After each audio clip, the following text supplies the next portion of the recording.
Coucou la famille, j'espère que vous allez bien.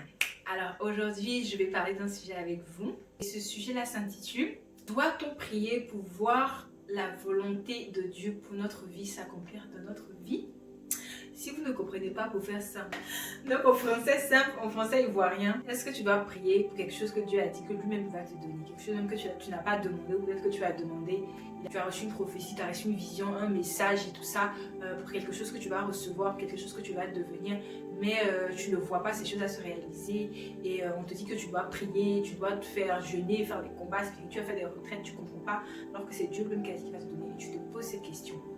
Et lorsque je préparais cela, le Saint-Esprit m'a mis à cœur d'illustrer en fait ce sujet-là avec un témoignage que moi-même j'ai vécu. Voilà. Vous avez vu en légende que la vidéo a 2 titres.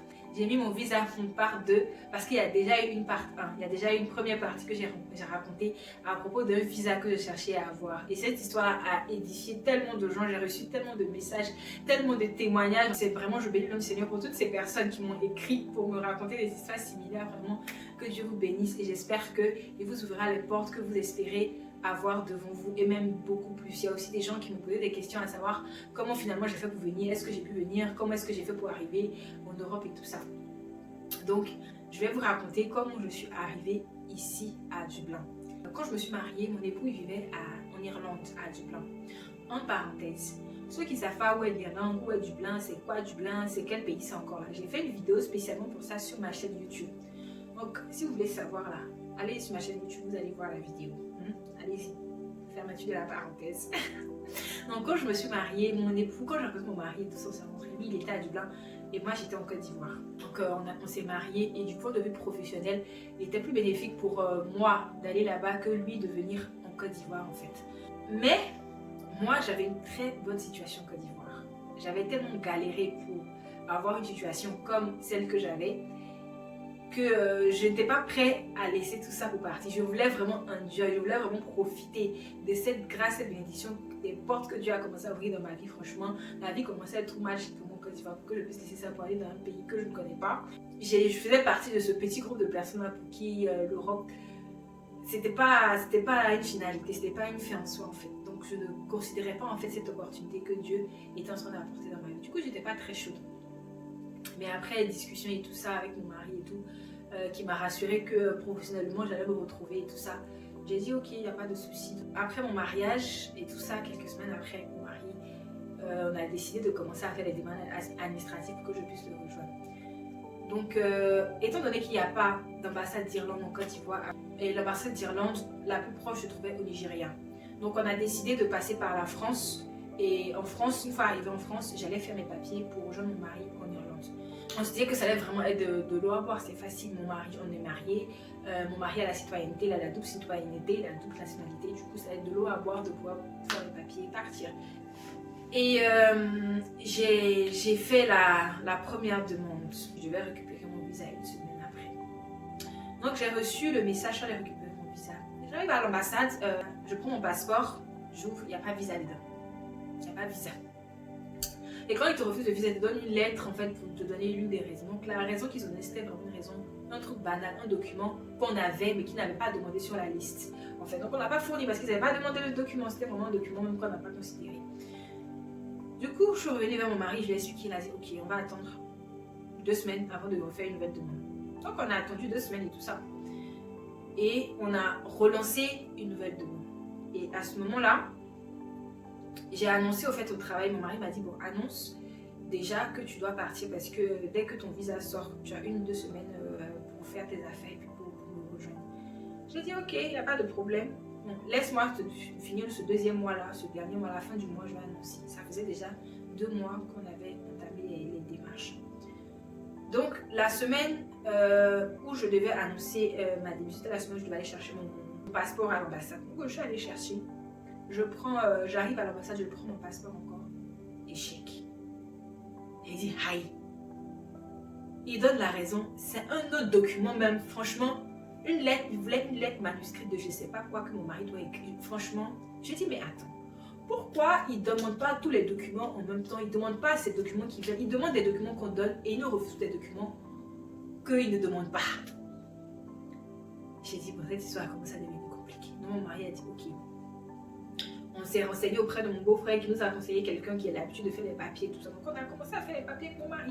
Donc le monsieur n'a assuré que c'est bon, votre dossier c'est propre. En plus tu es épouse de citoyens européens, tout ça. Donc ton dossier il est propre, il n'y a pas de problème. Ça va passer cette fois-ci, ok? Juste quelques petits trucs et tout ça. Donc j'ai dit ok, je vais attendre avant de déposer le dossier. Donc c'est comme ça, je suis allée annoncer à mon patron que en fait voilà, le moment est arrivé, que voilà, comme il sait que mon mari n'est pas ici, je vais partir, tout ça. Donc mon patron il a dit ok, il n'y a pas de problème. Et je crois 2 jours après, je suis allée déposer les dossiers, cette fois-ci à l'ambassade. Donc une semaine après, je suis allée chercher mon visa. Il n'y a pas de visa encore dans le passeport là. Et cette fois-ci, mes mains n'ont pas donné des raisons. Cette fois-ci là, ils n'ont pas donné même de raison, ils ont donné le visa. Refus sans raison. J'ai dit, mais c'est quoi? C'est quoi tout ça là? Donc c'est à partir de ce moment-là, mon mari et moi, on dit non, l'heure est grave. On a commencé à prier. Et Dieu là, il a commencé à me casser en fait. Il a commencé à me briser. Parce que je faisais genre, ouais, j'ai tout ce qu'il faut. L'Europe, c'est quoi? L'Europe, c'est rien. Moi, j'ai pas envie de partir en Europe. Et puis, ce que j'avais oublié, c'est que c'est pas en Europe que je partais. Je partais trouver ma moitié. Je partais me connecter à ma source. Je partais me connecter à la chair de ma chair. Et moi, je ne voyais pas ce côté-là, je voyais plus ce côté, je voulais quitter ma famille et tout ça. Donc, Dieu a commencé à m'enseigner de ces choses. Et de la manière dont il m'enseignait, là, moi, j'ai enseigné comme ça. Il m'a commencé à me briser, à m'ouvrir les yeux. Il a commencé à faire que les gens commençaient à me frustrer, à me piquer là où ça fait mal. J'ai appris. J'ai commencé à considérer maintenant l'opportunité. C'est maintenant avec mon mari, on va se lever dans la prière. Il a dit à mon mari, prions. Jeûnons. Le pauvre monsieur est là-bas, je suis ici, hey, on n'a qu'à jeûner. Il jeûne. On est dedans. On jeûne, on prie, on jeûne, on prie. Et c'est comme ça, le même mois, je crois que c'était au mois de mars, ma mère spirituelle m'a appelée. Elle m'a dit, Maria, viens à la maison. Donc je suis venue, je suis allée la voir. Elle me dit, j'ai fait un songe. Et dans j'ai fait un rêve, j'ai fait un songe. Dans le songe, c'est comme si tu étais avec un groupe de personnes, un groupe de femmes, de filles, dans une maison, une sorte de prison. Tu étais là-bas et puis un homme il est venu et puis il a dit mais celle-là elle fait quoi ici? C'est pas sa place, elle n'a rien à faire ici. Libérez-la, elle n'a rien à faire avec les autres là, libérez-la, sortez-la d'ici, je veux pas la voir ici et tout ça. Donc ma mère m'a dit commence à prier, prie encore, si tu priais avant le retour des fonds, comment à prier. J'ai dit ah moi, ça c'est qu'elle a fait au corps. S'il ne voulait pas que je parte en Europe là, il pouvait faire en sorte que soit mon mari vienne ici ou bien soit que quelqu'un, ce soit en tout cas en Côte d'Ivoire ici, mais il a choisi quelqu'un de loin pour me donner. Mais pourquoi maintenant ces complications? Elle dit ma chérie, même quand quelque chose est cadeau là, tu dois te battre un peu pour avoir. Donc ma chérie, il faut prier. Donc c'est comme ça que je priais. Et je priais, mais je dis mais Seigneur, c'est quoi tout ça? C'est maintenant au début, j'ai pas les pères, je commençais à dire les Seigneur, mais je suis mariée, je fais quoi? C'est pas ma place ici. Je suis mariée et je suis dans le foyer de ma soeur. Au début, c'était ouh, nanani, nanana. Maintenant, c'est je fais quoi ici? C'est comme ça qu'avec mon mari, on a dit bon, au lieu de passer par la France là, on va aller déposer tes papiers à l'ambassade de l'Irlande au Nigeria. Comme ça, eux vont traiter le dossier directement. Même si ça prend plus longtemps, on espère que eux ils vont pas faire comme la France, les documents qu'ils te donnent, c'est ce que tu vas, c'est ce qu'ils vont regarder, puis on t'accorde le visa par la grâce de Dieu. Donc avec mon mari, on a commencé à remplir les papiers de demande de visa pour l'ambassade de l'Irlande au Nigeria. Donc on a déposé les papiers en juin. Donc ça faisait 7 mois qu'on était dans les démarches. Donc début juin, on a fini en ligne les papiers, tout ce qu'il fallait. Donc on s'était dans notre tête, dans 2 mois, il y aura ça. Peut-être avant, on ne sait jamais, par la grâce de Dieu. C'est comme ça. 3 semaines, 4 semaines.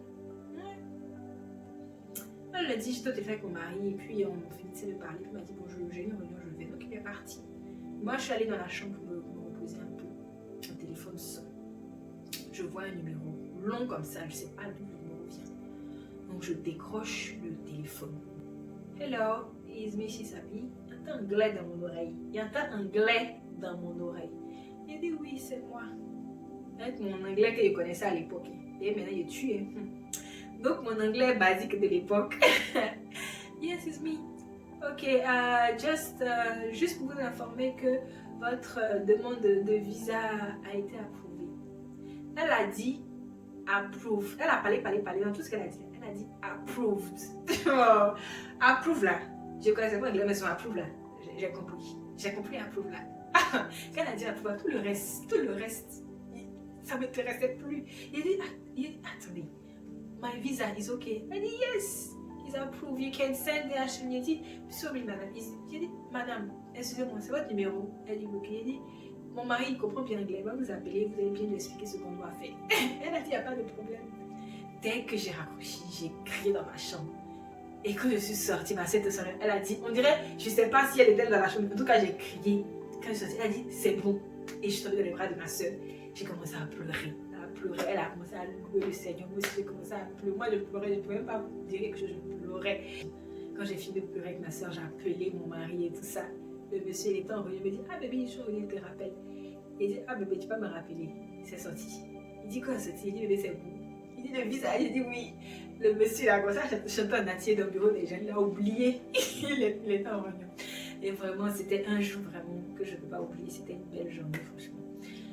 Et vous allez vous dire, ah, quelle belle fin pour elle au moins. Quelque chose qui n'est pas encore dans ta main, et puis tu as fermé comme ça, tu es passé avec là.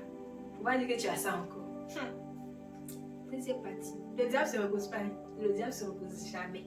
Une semaine, je crois, 1 ou 2 semaines après, j'avais mon billet d'avion et j'ai pris avec ma famille, on arrivait à l'aéroport. Donc je suis arrivée au moment du contrôle. J'arrive au moment du contrôle, le monsieur prend mon passeport. Il feuillette, il regarde, il arrive sur mon visage, il regarde, il appelle son collègue regarde, il se regarde, le collègue appelle au collègue encore, il regarde, et le premier collègue lui vient que, ah, madame, votre visa là, on n'a jamais vu un visa comme ça, mais en tout cas ce que ça dit là, ça dit que vous devez être avec votre mari pour embarquer. Il dit, aïe, mon mari a Dublin, moi je suis à Côte d'Ivoire ici, comment il va être avec moi? Il dit, ah, c'est ce que votre passeport dit. J'ai dit, non, vous n'avez pas bien compris. Le passeport dit, mon passeport doit être accompagné du passeport qui a ce numéro-là. Donc, voici son passeport, voici la photocopie de son passeport. Il dit, non, madame, c'est pas ça. Il dit, monsieur, c'est ça. Il dit, monsieur, c'est ça. J'ai appelé mon mari. Il dit, ah, voici ce que les gens sont en train de me dire ici. Il me dit, comment ça? Passe-moi le téléphone. Il a appelé, il a parlé au gars. On dit, ah, monsieur, voilà, ils ont parlé avec moi. Ils m'ont redonné le téléphone aussi. Mon mari en ligne. Les gens, ils parlent là-bas. Donc, le monsieur, il a appelé son supérieur. Son supérieur est venu. Il dit, ah madame, c'est ce que votre passeport dit. On ne peut pas vous laisser embarquer. Parce que si on vous laisse embarquer, que jamais il y a un problème, que vous arrivez en Irlande, c'est nous, notre compagnie, l'aéroport qui va payer une grosse amende. On ne peut pas vous laisser embarquer. Il me dit, donc moi, il y a qu'à me retenir, mais à checker mes escargots. Il y a qu'à me retenir ça à la maison. Ma famille qui m'a donné, il y a qu'à sortir pour dire que tout bagage on a fait, tout au revoir on a fait là, c'est pour 4. Non, tu peux pas me dire ça. Seigneur, tu peux pas me dire ça. Et je suis là maintenant. J'ai sorti tout mon dossier de documents pour l'heure. Le lui, monsieur, voici ça. Et là, je m'envoie, voici les papiers. Donc le supérieur a appelé son supérieur. Même discours. Jusqu'à ils sont arrivés sur le capitaine de commandant de je ne sais pas quoi. En tout cas, le dernier supérieur hiérarchique était disponible ce jour-là. C'est lui qui est venu. Donc quand il est venu, il me dit, c'est votre passeport ça? J'ai dit oui. Il dit, vous avez la photocopie du passeport de votre mari? J'ai dit oui. Il dit, donnez. Vous avez le certificat de mariage? J'ai dit oui. Il dit, donnez. Un certificat de mariage français, vous l'avez? J'ai dit oui. Il dit, donnez. Il a regardé les 3 papiers. Il a fermé. Il dit, tenez madame, laissez-la embarquer. Tapez 45 et tout comprend ton passeport, on regarde quand on peut me cacher, tu rentres là. Il a tapé 45 minutes. Là. Il m'a laissé embarquer. Il dit, Seigneur, ne me fais plus ça. Mon cœur, c'est pas bon, ça ne peut pas tenir. Je suis montée dans l'avion. C'était Emirates, donc on devait faire escale à Dubaï. Je devais changer d'avion à Dubaï pour ensuite prendre un vol direct pour Dublin. J'arrive à l'ambassade de Dubaï, il faut que je cours parce que l'aéroport est immense.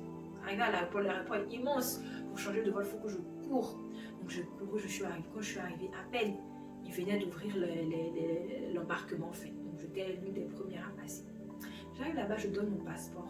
La dame me regarde. Elle me dit, mais il est où votre mari? J'ai dit, j'ai jamais dit la même chose qu'à Abidjan encore. Madame, mon mari n'est pas là. Passeport là, c'est photocopie de passeport de mon mari, je lui ai donné. Ah, on dit, ah madame, prenez votre passeport et patientez là. J'ai dit, la femme elle n'a pas gardé mon passeport. Au moins quand il garde, c'est dit qu'on va réfléchir à ça. Mais moi, ils m'ont donné mon passeport, il a dit de m'asseoir. Dès que je me suis assise, j'ai commencé à paniquer. J'ai dit, Seigneur, si j'étais à Abidjan comme arrivé chez moi, même c'est pour moi, attends, Dubaï, là, je vais dormir, où je vais aller, où je vais faire comment pour me retourner. Et là, il y a une forte voix en moi qui est montée, qui m'a dit, là où tu es assise là, si tu doutes, tu restes. Si tu as douté, madame, tu as dormi. C'est comme si quelqu'un était à côté de moi et puis me parlait.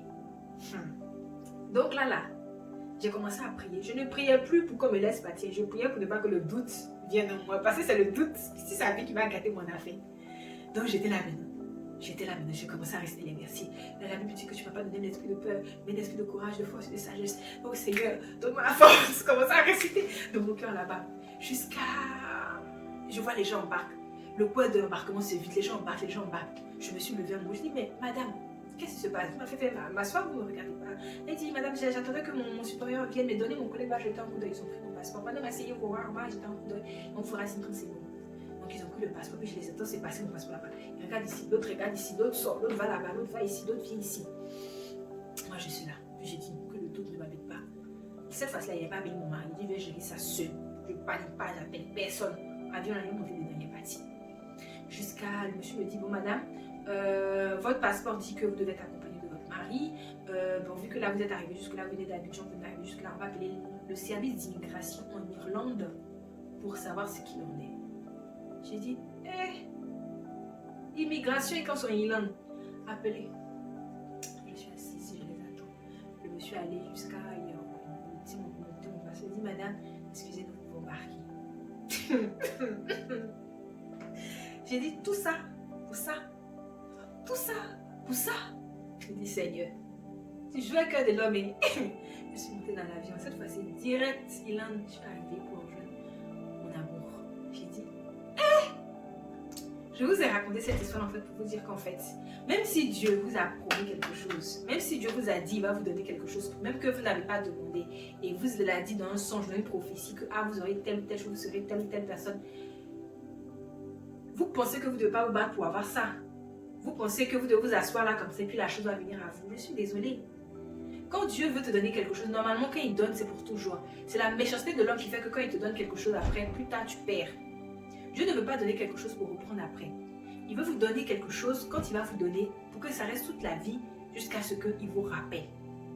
Vous savez, Dieu, il permet que des choses nous arrivent. Il permet que l'ennemi nous tente. Il permet que des voies deviennent difficiles, même pour quelque chose qu'il a dit qu'il va nous donner. Il permet qu'il y ait des épreuves, des difficultés, des vents contraires à ce qui doit se passer arrivent pour voir notre sincérité, pour voir notre fidélité, pour voir est-ce que quand il va nous donner ce mari, cette femme, cet enfant, cet argent, ce voyage, ce succès qu'on recherche, est-ce qu'on ne va pas devenir orgueilleux? Est-ce qu'on ne va pas marcher sur les gens qui n'ont pas ce qu'on a? Est-ce qu'on ne va pas se gonfler? Est-ce qu'on ne va pas oublier de le mettre au premier plan où il était avant qu'on n'avait rien? Est-ce que quand il va nous bénir, cette bénédiction-là, on va l'utiliser pour être une source de bénédiction aussi pour les autres et non pour nous seulement? Notre Dieu est un Dieu jaloux. C'est même si Dieu dit va te donner quelque chose là, tu dois le mettre en premier lieu. Donc même quand quelque chose, une prophétie, on dit tu vas te marier, tu vas avoir un enfant, et depuis là, fausse couche. Depuis là, mari qui vient, les gens ils viennent, ils te donnent les mains, ils s'en vont. Tu fais déjà faire une activité, on dit que tu vas gagner beaucoup d'argent, tu vas faire une entreprise, ça va marcher. Mais toutes les entreprises que tu fais, ça marche. Même l'argent pour investir dans l'entreprise, ça ne marche pas. Toute chose que Dieu fait dans notre vie, toute grâce, toute opportunité, toute bénédiction, toute grâce imméritée qu'il apporte, il veut que nous soyons quand même de pouvoir la tenir et faire du bien autour de nous avec cette bénédiction-là. Parce que vous savez, même entre nous les hommes ici, entre nous les hommes, quelqu'un vient te donner quelque chose que tu n'es pas battu pour avoir, tu vas négliger ça. Tu ne dois pas valoriser, tu ne vas pas prendre ça précieusement. Quelque chose que tu as payé à 5 francs alors que tu sais que non, ça devait peut-être te coûter 20 000, il faut que tu te payes à 5 francs. Tu ne vas pas valoriser ça. C'est la même chose avec Dieu. Quelque chose qu'il va te donner que tu ne vas pas valoriser, tu ne vas pas prendre ça au sérieux. Tu vas jouer avec, il ne va pas te donner ça tout de suite. Il sait que c'est bon pour toi, mais il sait que s'il te donne, toi, tu ne vas pas utiliser ça comme il faut. Du coup, il veut te préparer à recevoir ça pour que tu puisses faire ce que tu dois faire avec. Donc oui, il faut te battre, il faut mériter, il faut prier. Il faut avoir une connexion avec Dieu. Il faut te battre aussi contre l'ennemi qui va se lever. Parce que l'ennemi sait que en priant, quand Dieu va te bénir, apporter cette bénédiction dans ta vie, ça sera un témoignage que tu vas apporter. Et le nom de Dieu va être élevé. Il ne veut pas que le nom de Dieu soit élevé. Du coup, il va tout faire pour te mettre des bâtons dans les roues. Et quelque part, Dieu permet ça pour voir si tu seras fort pour supporter cette épreuve-là. Si tu ne vas pas murmurer contre lui, si tu ne vas pas te détourner. Ou de nos jours, la facilité se trouve à la porte de nos maisons. C'est-à-dire que tu sois à la facilité devant toi, tu peux tomber dedans au lieu de te casser la tête à prier, à chercher à avoir une intimité avec Dieu. C'est ça que Dieu recherche avec nous. C'est ça qu'il recherche. Et c'est ce qu'il a fait avec moi, malgré que lui-même, moi je n'ai pas décidé, j'ai juste dit que je veux me marier. Je n'ai pas décidé de chercher quelqu'un en Europe, je n'ai pas décidé d'aller chercher un homme loin de mon pays. Non, c'est lui qui m'a apporté cet homme-là. C'est lui qui a apporté cet homme-là dans ma vie. Il a voulu que cet homme-là soit loin. Donc ce qu'il a décidé, c'est que moi j'aille vivre en Europe. Donc pourquoi toutes ces difficultés autour de moi? Parce que je n'étais pas prête à rentrer dans ce... Parce que je ne valorisais pas en fait l'opportunité d'aller vivre en Europe avec mon mari. Je voyais oui juste mon mari, mais... Pour moi, c'était vivre en Europe qui ne me plaisait pas. Alors que je ne partais pas pour vivre en Europe, je partais pour rejoindre ma moitié, je partais pour rejoindre ma corde, je partais pour compléter quelqu'un, je partais pour une mission. Mais moi, je ne voyais pas ça, je voyais autre chose. Donc, il a fallu qu'il ouvre mes yeux, qu'il me brise, pour que j'apprenne à connaître, que je comprenne le sens, le vrai sens des choses avant de me donner cette bénédiction, cette grâce que je croyais acquise, que je croyais que je pouvais avoir à tout moment, parce que c'est normal. Donc, c'est ça que Dieu veut avec nous. Quand Dieu t'a promis quelque chose qui n'est pas encore arrivé dans ta vie, c'est que ta vie, ton intimité avec la relation, le comportement qu'il veut que tu aies, tu n'as pas encore atteint ce niveau de maturité-là pour qu'il te l'accorde. Donc là, si tu as écouté ce message, tu sais ce qu'il te reste à faire. Même quand quelque chose est pour toi, tu dois te battre pour avoir. J'espère que ce témoignage et ce message va vous édifier comme il vous a édifié la première fois avec la première histoire du visa. Je vous dis à la semaine prochaine. Que Dieu vous garde. Ciao.